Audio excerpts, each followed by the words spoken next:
This program is designed to provide general information with regards to the subject matters covered. This information is given with the understanding that neither the hosts, guests, sponsors, or station are engaged in rendering any specific and personal, medical, financial, legal, counseling, professional service, or any advice. You should seek the services of competent professionals before applying or trying any suggested ideas.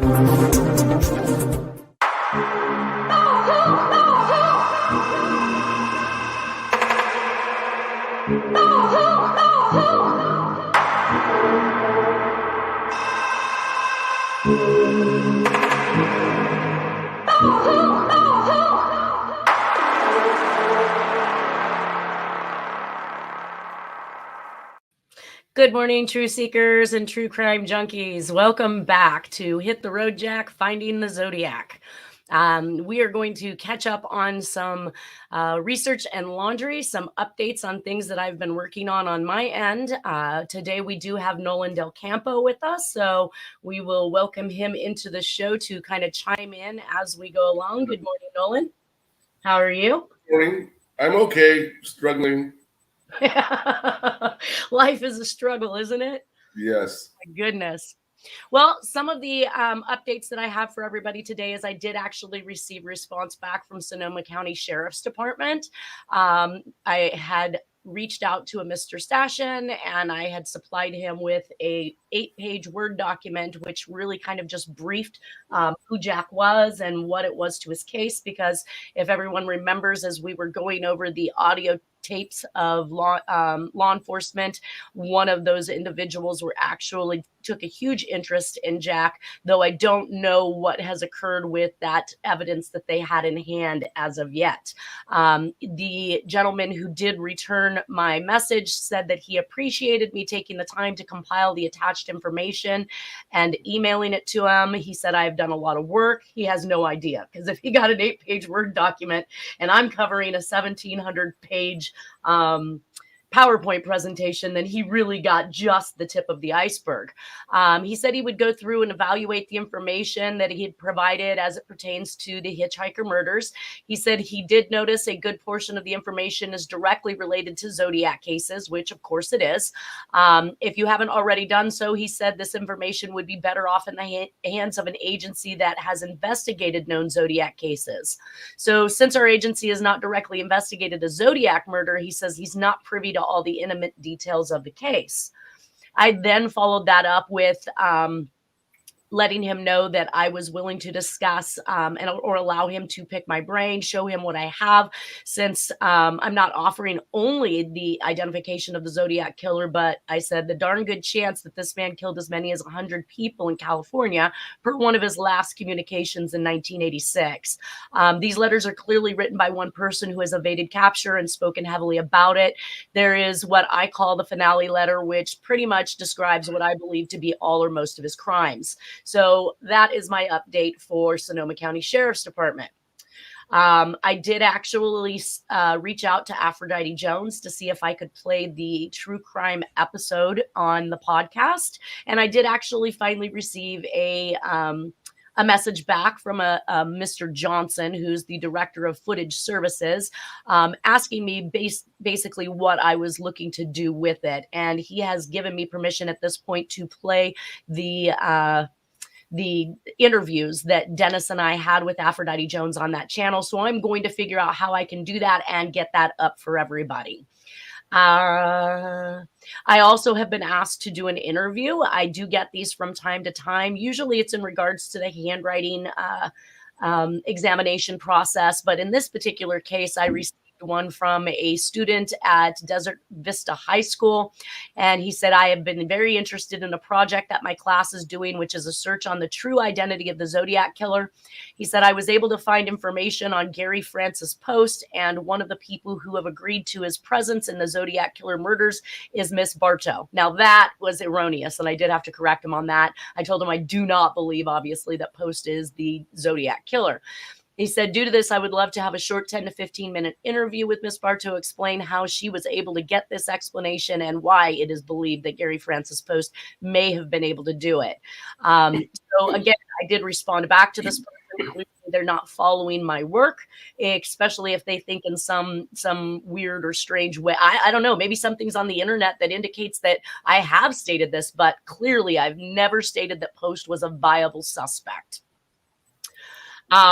Some of the things that I'm going to catch up with just before we hit into the MLK, and you're welcome to chime in anytime you want, Nolan. Some of the things that I've watched in the last couple of weeks are the docuseries on the FIFA scandals, which included, foreign royalty, all different types of individuals, obviously running this organization like a mob, and basically just absconding with money, making promises to countries in order to get the game into their home turf. And then we see in the end, in 2015, this is kind of the kicker, only in 2015 was this entire scandal actually broken wide open. Are you aware of the FIFA stuff? The FIFA stuff? You mean the international soccer stuff?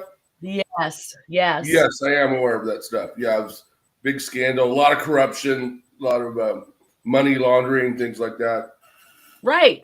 I mean, it's all around us, and it seems like every time I turn on the Netflix these days, there's a new docuseries out outing another set of high power individuals getting away with some of the most outrageous stuff that would have landed most of us in jail. Yeah, well, Maxwell's in jail now, and Epstein's dead. Well, and Epstein likely was suicided, and that's I don't think he killed himself. Yeah, right. He wanted to keep him quiet. Yeah, so I brought that one up and threw that one in there because, again, I just watched the Ghislaine Maxwell documentary, and daughter of Robert Maxwell, who is a media tycoon. He evidently supposedly fell off his yacht and died. Wow. I think he's British, right? Yes. Yep. Okay. And of course he ran a lot of things and showed his daughter how to be this dastardly person that she was. But the unexplainable death is literally, I think more likely he disappeared himself rather than died, because there was no body found. And to my knowledge, it just stated that they thought he fell off his yacht and was never seen again. So he probably just up and disappeared with all the money he actually embezzled from the pension plan of his workers. So he, again, is another one of these high-profile, elite people, lots of money, standing on the top of the backs of others and tearing them down through whatever it is they have going on. But the reason why I even brought up Epstein and Ghislaine is because I'm still astonished that, yes, these two people deserve to go to prison, and yes, they deserve to lose everything they've got, but they were providing these services to other people. And we've seen Prince Andrew, right? He's the one that was deroyalized by the British royalty. But we've also seen Epstein in pictures with people like Clinton. Clinton visited the ranch with Obama. Everybody. I mean, everybody at this level. Lots of higher ups. Yep. Yeah. And so when I started to think about the fact that these people couldn't have facilitated or continued with the business that they had unless somebody was paying for these services. Why are these people not on trial? Why are these people beyond being touched? Which then led me into the Iran-Contra documentary, I think called Crack, where Bush was at the height of this entire thing, and the very last person who was on trial that would have implicated Bush in these proceedings was pardoned by Bush, so he never had to go to trial, and Bush never came under scrutiny. I was also William Colby was the head of the CIA at that time, and he was scheduled to testify before the House Select Committee, and he died in the hospital the day before his testimony. So, and that was suspicious. There's a great book suspicious. by Bernstein, Bob Woodward, the Watergate guy. Anyway, It's called Veil. It's the best book on the Iran-Contra affair. I really just I like that quick docu-series because, of course, you get to rush through it fairly fast. But the only thing I took away from that is that these individuals not only facilitated guns and drugs in inner cities in the United States, but they clearly facilitated everything that happened there. And Bush got to walk away and still become president afterwards. I don't know what America is up to. What are you guys watching? What are you paying attention to? Don't you know that history repeats itself? itself. We keep putting these people back in office, and they continue to show us that they're the only ones they're concerned with, not the United States citizens. And it really didn't tarnish Reagan's legacy. And he was the one, he was the president. I'm not going to say he was in charge of the operation, but he okayed it. Right. So, I mean, the bottom line is that, well, in a lot of cases, I feel like the president is nothing more than a pawn. But I do see that the Clintons and the Bushes and the people of these sorts are really what's running the United States. They're the ones that are in power, no matter who's in the office. They can make media tell us anything that look at the hate campaign against Trump. Who has more money to do that? The time that it took on the news and in the media and the money that it must have costed to run those ads and that propaganda had to be in the millions, if not, well, I won't say billions, but they have the money and they own the news syndicates to do it. So, yeah, Trump made it easy for them by his actions, though. But one more point I wanted to make about Bush is that he was the head of the CIA under Gerald Ford before he became vice president. With that entire thing. So they've been mixed up in the middle of scandals all the way back to World War I, where they actually facilitated and laundered money for that regime. So, I mean, they've been in the middle of big money and big business, and they have been doing dastardly things for at least I can tell 80 years or so.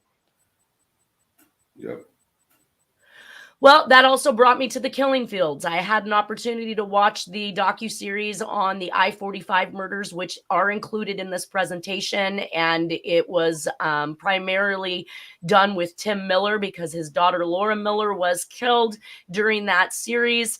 And what I did glean from that, which I thought was absolutely amazing, is that NASA's scientist Robert Abel was actually cleared by Tim Miller. And I'm going to say this to the degree that if anybody can clear him, I think the Zodiac did in his finale letter when he said Robert Abel is not the devil sought by the League City Blue Fuzz. So it was nice to actually hear somebody say that out loud, because if Robert didn't commit suicide himself, he was suicided. They claimed he drove his golf cart onto train tracks in front of a train, and at the last minute was killed in that golf cart. So again, they were looking for somebody to close these cases on, and you get to hear the name brought up a lot, but you never get to hear him cleared. So I saw the heartwarming apology that Tim Miller gave to the loss of Abel's life, because he is yet another victim of these crimes. Why was Abel suspected? Because he owned property adjacent, and he offered to assist with his horses in the search. And he began collecting his own research on the case, trying to do what he could do to help solve it, I guess, if you will. But they looked at that like he was keeping some type of a memory book, because he was the killer, and he became their number one suspect. And quite like Arthur Lee Allen, drove him into the ground over it. Wow. Yeah. And I did reach out to Tim Miller. I sent him a lengthy message telling him that it isn't a coincidence that his letter in less than a year went missing from the police department that the Zodiac wrote. It isn't a coincidence that his suspect, Clyde Hedrick, did not match the handwriting, and that Jack did, and that Jack frequented both California and Texas during the times of these murders. I reminded Tim that when he was at my house with his producer, Steph Watts, that we had a stack of pictures that put Jack in Texas during every single time frame of the murders that occurred that I suggested, including his daughters. So when I reached out to him and I told him that I could see it in his face in this docuseries, that in the bottom of his gut, he knew he had the wrong person. He then texted me back and said, let's talk tomorrow, which was yesterday. And again, poof, I didn't hear from him. So I think he's battling within himself over the fact that he has blamed someone else.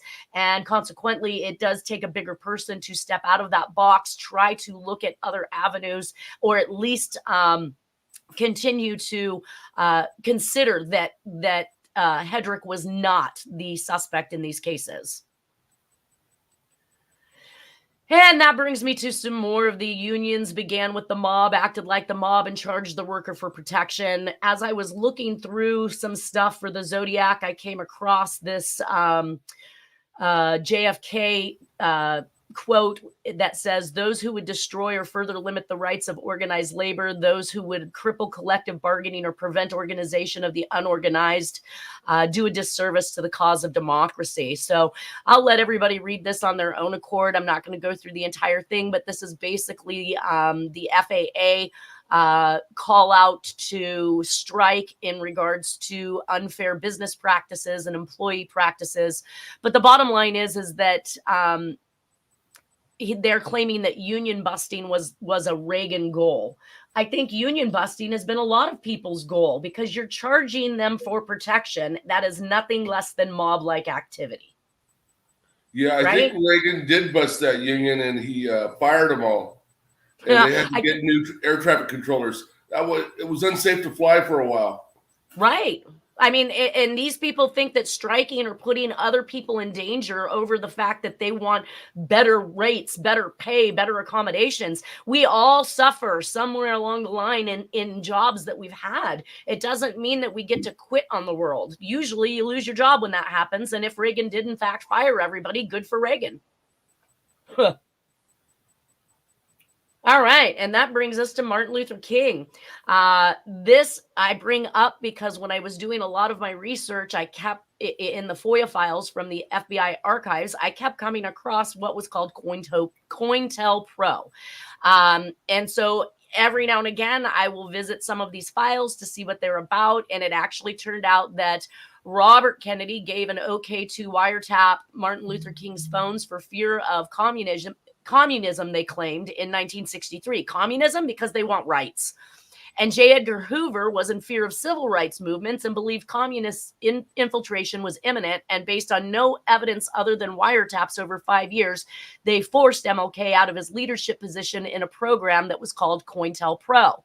And that affiliation to the Zodiac extortion case just kept coming up over and over again, which is also followed by some conspiracy allegations. And we're going to touch on some of the things you know here.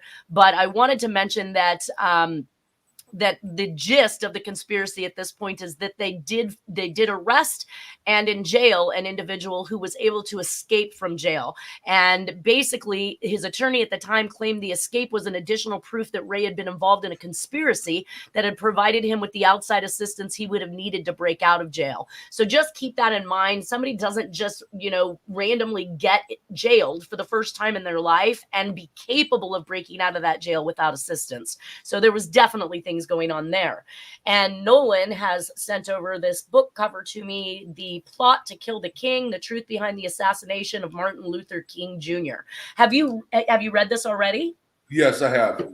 And let me back up a little bit. COINTELPRO that you had on the last slide, that was a CIA and FBI joint operation to spy domestically on American citizens. Correct. Mainly something they should ones not have been involved in doing. Civil rights movement, student movement, different movements like that. And anytime that they throw the word communism out there, that's just a tag word to give them a reason, an excuse to go after these people. Well, yeah, and it's just like calling people like us conspiracy theorists. They want to make us look crazy when all we're doing is telling the truth. The history is there, guys. They're playing it for us every day on Netflix. Yeah. In this book, it does say, it asserts that James Earl Ray did have assistance to get out of prison, and he also had assistance after that. He pretty much had an FBI handler and a CIA handler after that, and he was paid money. He went to Canada, got an alias, and did all these different things, and he was on the payroll for the FBI and the CIA. Who was that? James Earl Ray, the accused shooter. Oh, well, see, that's some news people should actually know. It wasn't just some random person. Was he African American as well? No, he's white. And this book alleges, poor white guy, that's to the rich people, it's the same thing. Right. But anyway, this book alleges that Edgar Hoover's right-hand man, Clyde Tolson, basically set up James Earl Ray's escape. And they paid off the warden to get him out of there. Yeah. I haven't gotten into the whole prison thing yet, but there is who was what prison was he a warden of? Oh, I think it was in Arkansas. I don't know. It's in the book. I forget the exact prison or the warden's name. Gotcha. Well, then that's an But it's interesting all book that in everybody should. Dendro Ray history. Just Google Dendro Ray. Right. Yeah, it's a great book. Well, and then that hops us forward right after Martin Luther King gets shot, right? We then find that Robert Kennedy himself is assassinated. The very person who approves the wiretaps and the COINTELPRO operation has now succumbed to the same demise that Martin Luther King did. Sirhan is obviously arrested for the crime and claims he was under hypnosis during his act. The reason I bring this up is because Morales, David Morales, a member of the CIA, was currently running a program in Nevada called, which was a hypnosis for hire type program. So a subject doesn't remember their deeds and can be programmed to kill. A good amount of research supports that this became a way that a subject could carry important information compartmentalized in a portion of the brain that they cannot access in a conscious state, so they could not otherwise be forced to reveal it. I coupled that information from Sirhan with the Midnight Climax, the MK Ultra, and or the Manchurian Candidate, as most of us know. Yes, Manchurian Candidate is a movie, and yes, they do base these movies off of real acts, and they do tell limited truths as they go through it. So you can glean some information from it and trust and believe that this kind of work or these kind of operations are absolutely going on. The CIA and other entities in the government, military intelligence, FBI, they've been working on mind control experiments for years. They did a lot of work with LSD and other drugs. And it's, yeah, I believe Sirhan was hypnotized or under some sort of mind control influence at the time. He does not remember a thing of that night. He remembers meeting this girl in a polka dot dress, and that's about it, having a couple drinks. And I think that Harriet is actually, in some of the solves that she's completed on the letters that we're going to be going through in the Zodiac series, she believes that she's identified who the girl in the polka dot dress was. So it'll be interesting to see her take on her solves when we get to that point. I just know that the Zodiac, when he attempted to come forward with his identity, or at least give proof that he was who he was saying he was in the letters, he talked about this perverted underground system, which like Maxwell and Epstein are a part of, and the Bushes and the Clintons and everybody else. He talks about LSD being one of the things that he was on, and it appearing as though he was outside of his body watching himself do this. And that this was something that he was designed to do, or as if trained to do, if you will, just like the MK Ultra programs. So one thing about COINTELPRO, Bobby Kennedy did not authorize the broad system of COINTELPRO. He did authorize certain wiretaps in certain situations. So, and then they just took full advantage, gave him an inch, and they took developed it into a broader program that went hog wild. Yeah, they did.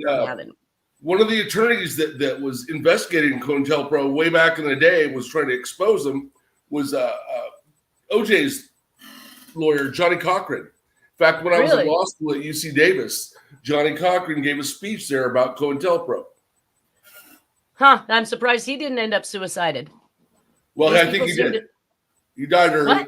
He died shortly after the OJ trial. Are you serious? I didn't know that. He died young. He was in the early 60s. Yeah, he died young. Well, they know how to shut up anybody who's going out against them, so go with it. So in these pictures here, the far right corner, I just want to make a point. They're finding slugs and slug holes that basically demonstrate there are more shots fired than what the authorities came to say, they're to conclude in the Kennedy assassination. And there's lots of evidence there's more than one gunman. And it's true that Sirhan fired a gun that night, and he fired like 4 or 5 rounds, but none of his rounds hit Kennedy. Right. Well, and when you look at it, they make it sound as though one shot hit Kennedy and that was his demise, but he was actually taken to the hospital. And based on the solves we're going to hear from Harriet later, she will talk about her belief that the reason why some of these individuals like Donna Lass went missing and these nurses were being killed is because that they actually facilitated and assisted in the finalizing of the death of Kennedy after he reached the hospital. So again, more interesting stuff to come based on the Zodiac letters and what she believes to be grill ciphers, where he is expressing his disdain and concern for the individuals who were part of these acts that took the lives of RFK and JFK, and that he had a list. He was given a list by, I want to say she believes it's Nixon. We'll find out. Was given a list of individuals who participated in it that were to suffer. And then when you see the Zodiac Killer write the little list letter, it kind of starts to make sense, all of it together. Well, there's a theory that Martin Luther King was killed at the hospital as well. And it's in the book, The Plot to Kill King. Yes. He was alive when he got to the hospital. Yeah. Scary going into the hospital. They wanted him to die. And the powers that be in Memphis were involved. The mayor was involved, chief of police, who in Memphis at the time, chief of police is chief of fire. And a lot of the planning took place at the fire station. A lot of it went down to the shooting range too. And one of the shooters, the main shooter, this book asserts, was a Memphis police officer who was a sharpshooter. But there was also a military intelligence team that day that both filmed the assassination and was ready to kill King and Andrew Young, but the Memphis team acted first. So they didn't get a chance to shoot Young because King was alone on the balcony when he got shot. This picture is a little misleading on the cover of the book because it shows Jesse Jackson and Ralph Abernathy with him. Well, Abernathy was second in command in King's organization. They were sharing the room. He went back in the room when King came out to allegedly put some aftershave on. Jesse Jackson was downstairs in the parking lot. So King was alone when he was shot. And this book theorizes that they may have some way been involved in the setup, both Jesse and Ralph Abernathy, which is crazy to me. That's wild, yeah. Well, yeah, especially if they both disappear on him and he ends up getting shot. Right. Two of his closest people may have been in on the setup. I'm so disgusted by people anymore. My goodness. Yeah. No, this book is thoroughly researched. Well, I had climbed back into Dennis's information, which gave me more insight to what was going on in Jack's life during this time. I found that Lana, which was Jack's daughter, who worked at the same casino where Donna last went missing in 1970, had written to her grandparents, Flova, which is Jack's mother, and her husband, Scott Wiltemuth, at an address in San Jose on June 8th of 1968. Now, this ends up in Jack's belongings, which is kind of odd. I'm not sure that the Ryan Street address was ever Jack's address. It could have been Charles, his brother. I'm not sure why Lana would have written to her grandparents in California. She's obviously in Sunnyvale, so she's just a hop, skip, and a jump away from San Jose, writing to her grandparents who have supposedly, based on articles, already long since moved back to Texas. So either she wasn't in the know of what was going on with the family and just wrote to the last address she had, or there is still evidence that is showing and supporting that Jack was maintaining residence still in California, and as well as his parents, and back and forth between Texas at the time. Excuse me. Not a problem. Harriet Suchet contacts the San Francisco Examiner to place an ad asking SFPD to investigate Jack. And this is something I'm going to bring up once we have her back on. But the response that was given by them was basically there are people that are pretty much still alive that are invested in this not coming to light, or the truth not being found out, and the case not being closed. And that lends me again to believing that Jack was part of something much bigger, because who would be alive that would not want the truth to be known unless Jack was involved with much bigger operations, like I'm going to assert when we get to the anthrax letters. But sorry, I read that off so early. I obviously failed to remove that because it wasn't time for it. So in my research of Dennis's stuff, I was able to come up with a better timeline for Jack based on articles and information that I found in those belongings. December of 1966, Jack finds Doris in Sunnyvale, California. In December, he actually remarries Doris in Reno, Nevada, and I'm guessing returns to Texas based on all these articles. In February of 1967, Jack is back in Scotts Valley, California with lower back problems, seeing Dr. Genist is on the medical form. And by April 18th of 1967, Jack files for his ham radio license in Del Val, Texas, which is approximately 17 minutes from Austin, Texas. And on April 30th of 1967, we see letters being mailed in the Sherry Jo Bates case, followed by a murder in May of 1967 of Nikki Benedict. In May of 1967 as well, Flova and Jack's stepdad moves to Austin, Texas, and this would be my premise as to why Jack likely was in California during this time frame, because he was assisting in that move.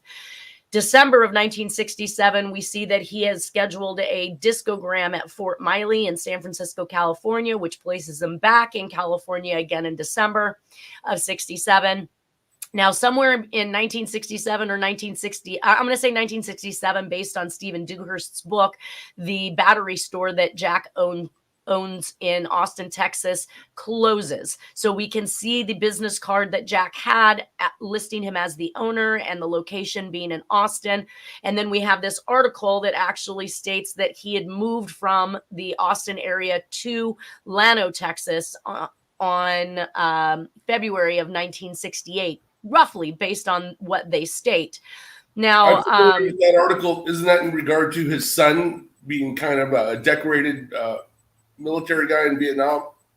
Yeah. Actually, it says Camp Ivans, Vietnam, skipper, a scout dog, PFC Dennis C. Tarrance of Llano, and an unidentified machine gunner shared honors as hero of the day for a element of the 1st Battalion, 12th Cavalry recently. He basically, the dog found, I guess, some type of bombs or whatever they put under the ground, and literally saved the troop. Yeah, mines. So, and literally saved the troop. And of course, this is how Dennis Tarrance is getting mentioned in the Llano News. And I'm pretty sure that that's, maybe Jack put it in there. I'm a little twisted because the end of the article says Tarrance is the son of Mr. and Mrs. Jack W. Tarrance, who moved about 5 months ago from Austin to the Nunnally Griffin Dockery development west of Llano on the Llano River. Miss Tarrance is employed with the developers in Marble Falls. So it's talking about Miss Tarrance, but I'm not sure who Miss Tarrance is at this point, because if Jack is married to Doris at this time, Doris is not Dennis's mother. Letha is Dennis's mother. And right. So, and the article primarily talks about Miss Tarrance and who she's employed with. So I don't know if this really is giving us any indication that Jack was ever in Llano, Texas, other than the fact that it says Tarrance is the son of Mr. and Mrs. Jack W. Tarrance. Well, if they're only talking from the point of view of Miss Tarrance, they don't say what Jack is doing. They don't say that Jack is the one that placed this. It's making me feel like this was likely an article that was placed by his mother, Letha. Okay. Or there may have been some people affiliated with Jack that wanted, for some reason, everybody to know like his whereabouts, and that he'd been in Austin, he's here now. There's a lot really detailed on him for an article about his son. Right. Well, and it's more detailed on his mother. That too, yeah. It is. So it makes me feel like this article was actually put into the paper by his Dennis Tarrance's mother, Letha Tarrance, because it says the son of Mr. and Mrs. Jack W. Tarrance. So that the way that reads to me is I think that this was actually Letha in Llano, Texas, and that after the battery company closed in 1967, that Jack returned back to California as indicated by Doris Reynolds. So that's just some theories I wanted to throw out there. I'm trying to be fully open and transparent about the information I'm being given and what others have to say in regards to Jack's whereabouts, because it's really important that we narrow down where he's at, even though we know based on his letters that he's written in these crimes that he is in fact killing these people. So at the end of 1968, Doris leaves Jack in Nyack, California, and moves back to Sunnyvale, California. Jack loses his home or his address and begins driving around in a converted school bus. Now, this was other information I thought was most important that Dennis had brought up, which was that another place was San Jose, that Jack spent a lot of his time, and a campsite just outside of Yosemite National Park. The campsite was on Chiquito Creek. It says in 1971, Jack moved to South Lake Tahoe, where he met my mother. Zodiac sent a postcard to a Bay Area newspaper in March of 71, and it would be 3 years until the Zodiac would write again. The postcard was an ad for a resort in Tahoe. Just after the postcard was sent is when Jack met Nora. So Nora is Dennis Kaufman's mother? Yes. And the other woman is Dennis Tarrance's mother. Yeah, Jack was actually married to Letha, which is Letha, and had 4 children. And Dennis Tarrance is one of the 4 children. While he was married to Letha, he committed bigamy, or is it polygamy? Yeah, one of the two. I don't know. I'm not up on that. He basically married Doris while still married to Letha. Letha divorced him, citing extreme cruelty. He then, after the divorce with Letha, remarries Doris. But then I find out at the same time he hops into a relationship with Nora when he's not even divorced from Doris. So my point about bringing up this particular area that Dennis is talking about is because all of the areas that Jack frequented, even in his own life, fell on the radians that is involved in the Zodiac Killer's case. And we're going to see those radians and how they match up to Jack's locations later on in the presentation as we go through the Zodiac stuff. I just thought that some of these places people might rationalize or realize, if you look at the Mount Diablo map and you follow the radian lines, you're going to run across every place Jack was. He says, I remember reading a letter Dennis sent Dennis. Now he's talking, this is from Dennis's book. He is talking about Denny, which is Dennis Tarrance. So we're going to refer to him as Denny from now on so that we can separate the two. Dennis wrote in his book, I remember reading a letter that Dennis sent his dad while he was in Vietnam. I don't remember the whole letter word for word, but I remember the last part of it very well. Denny ended his letter to his dad, Jack, with, Dad, I killed 16 gooks today, and you would love it here because hunting season is open all year. This statement The statement that Denny made in his letter to his dad establishes that Denny knows his dad likes to hunt. Denny clearly stated that he had killed 16 people that day, and this clearly establishes that humans are being hunted. This indicates to me that Denny knew his dad liked killing people. That's why he said his dad would love it there, because you can kill people all year long. That's scary. Also a reference to The Most Dangerous Game, which Zodiac, that was one of his favorite books. And he quoted, exactly. And one of those radians runs from Mount Diablo right through my house on the way to Tahoe. Well, you're lucky you didn't get killed. I can see Mount Diablo from here, from where I'm sitting right now. Not right now, but on a clear day when it clears up. Right. Some other stories that I wanted to kind of bring to light are things like when Dennis had figured out who Jack was. He says, in July of 2000, I was visiting my sister, and while I was there, a documentary was on the Learning Channel. It was about the Zodiac Killer. The Zodiac Killer had eluded police for over 30 years. Then they started naming the locations and time periods of the Zodiac crimes. He said, when they mentioned Riverside, Lake Berryessa, I told my sister in kind of a joking manner, I hope they don't say Lake Tahoe next. And sure as hell, it felt like the room got ice cold. This would explain my mother's death as well as many other things. When the show was over, I got on the internet to see if I could find any of the letters that he sent to police years ago. I wanted to see his writing. When I saw the letters, I knew exactly whose writing that was. I realized at this point why everything happened the way it did surrounding the death of my mother. My life was dedicated to one thing at this point, bringing this man to justice. I knew who Jack was, but how in the hell was I going to prove this? Would it be easier to prove he was the Zodiac or easier to prove he killed my mother? I know it would be a long and rough road bringing this murderer to justice. I knew that Jack was actually capable of I know Jack is the master of masters at deception. I could see Jack being totally calm after shooting the cab driver and then running into the police. If anybody could pull off something like this, it would be Jack. He said, I had to sit back and start remembering all the things that happened. He then continued on to say that he realized now that Jack had gotten together with his mother to use her and her children as a shield to hide behind.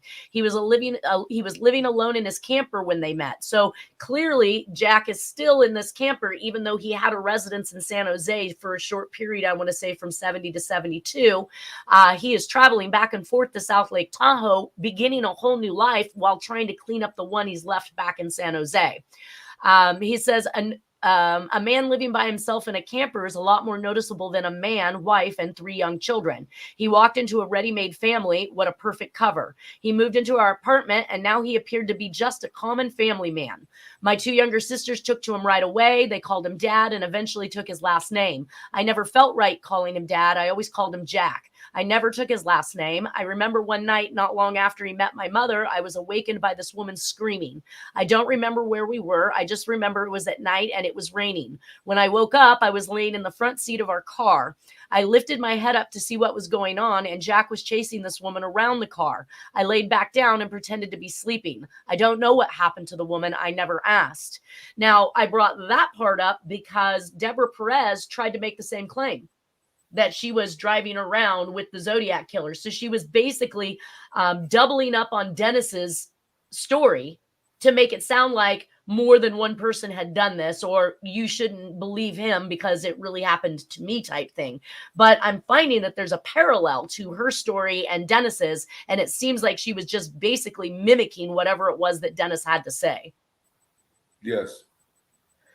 Now, my conversations with Doris Reynolds, I spoke to her some years back. She said, like I said, she left Jack and moved back to the Santa Clara, San Jose area. Some of the interesting stories from Doris included that Jack killed many of the family animals, which coincides with Dennis's story, and quite possibly where Nora talks about a very small kitten that she had saved from dying that Jack claimed had climbed into the Chevy Suburban when he opened the door, and without noticing the kitten, Jack had said he accidentally slammed the door on it, killing it. I don't think that that was an accident by any means. And by the description of this tiny little sickly kitten, would not have had the ability to climb up into that Chevy Suburban based on what Nora had written in her diary. Doris claims that if Jack was mad at you, he would take you out into the woods by knife. Doris claims that Danny, her son, walked in on Jack trying to smother her with a pillow. Doris speaks of an incident where Jack got really mad at someone at the grocery store and got so out of hand that he was arrested while in Texas. Doris also told a story about Jack taking her to the mountains at gunpoint, gave her a shovel, and told her to dig a hole big enough that she could live in. Doris leaving Jack would have been a good opportunity to begin the Zodiac persona, because she left him at the end of 68, and we start to see these murders pick up at that point. Stephen Dewhurst writes, anecdotal sightings would place him in Nyack and Sierra foothills of California, driving a tow truck around 1968. That also coincides with Doris Reynolds' memory and the statement to me.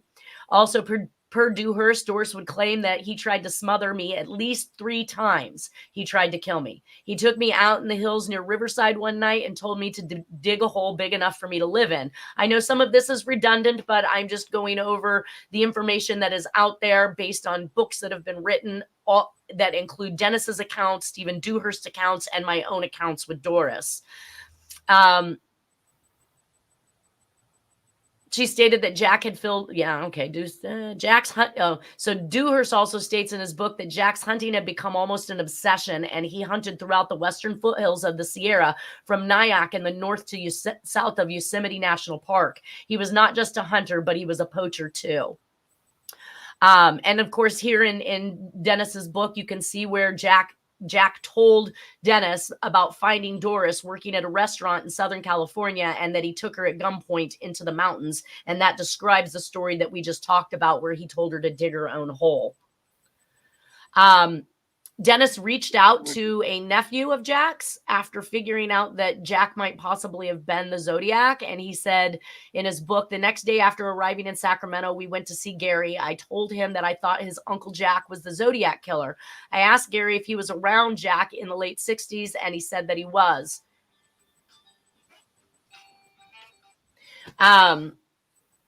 Gary said him and Jack were driving in or around Oakland when Jack saw a black man walking and decided to run him over for no apparent reason. I told Gary to just think about it and I will stop by tomorrow. The next day, Gary looked like he had a rough night. He looked at me and he said, it's him. He was up all night reading about the Zodiac on the internet.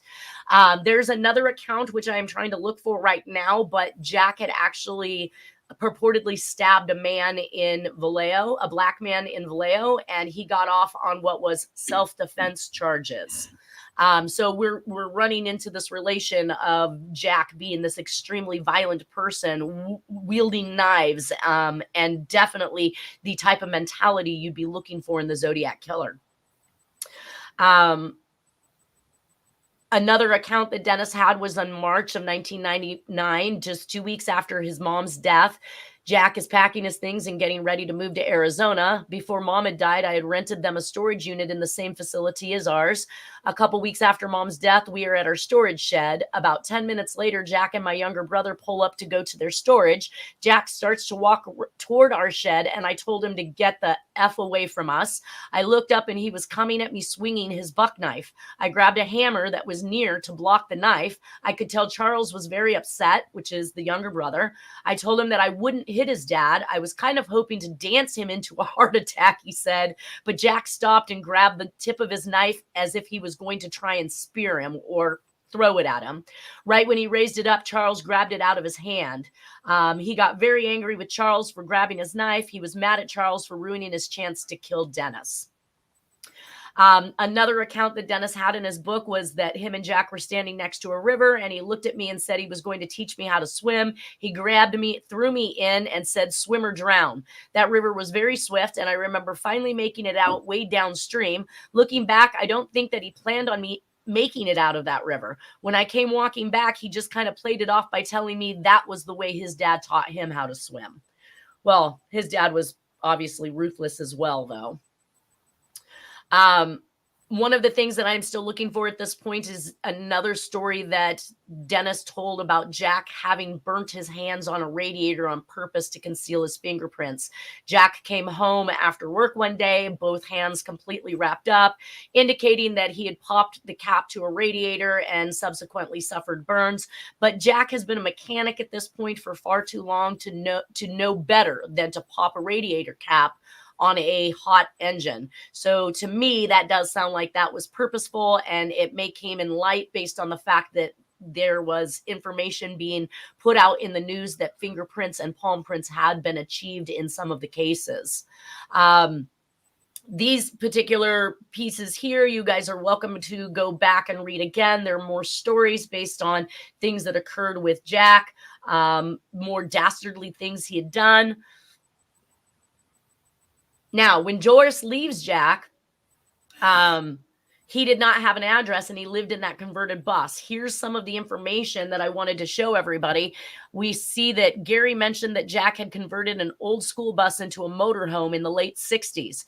Really, his family actually owned a converted bus that they used for gambling and got busted in it by trying to rob the people who were gambling in it. I did pull up, obviously, the one of Jack's son, Barry Walker Tarrance, who passed in 1981, may have also been somebody that was involved with some of the things that were going on with the Zodiac cases, but is no longer alive to talk about it. And the Zodiac claimed that he did not have an address during the time that he wrote this. So everybody keep in mind that Jack is very mobile at this point in time, and he is literally moving his camp from one place to the next. This brings me to what I think would be another possible victim. This casino owner was killed. I don't think we're going to have a lot of time to get through this. We are less than a minute out from completing today's session. I wanted to thank you again, Nolan, for being here. Next week, we are going to start with this particular murder, which is a casino owner that was killed by a bomb in Tahoe. And I think that that does play pretty drastically into some of the things that the Zodiac himself talked about using a bomb and maybe a tie into that particular crime. For now, you guys, everybody have a wonderful weekend. We will talk to you next week and look forward to beginning all of the murders in the Zodiac crime spree. Take care. Bye.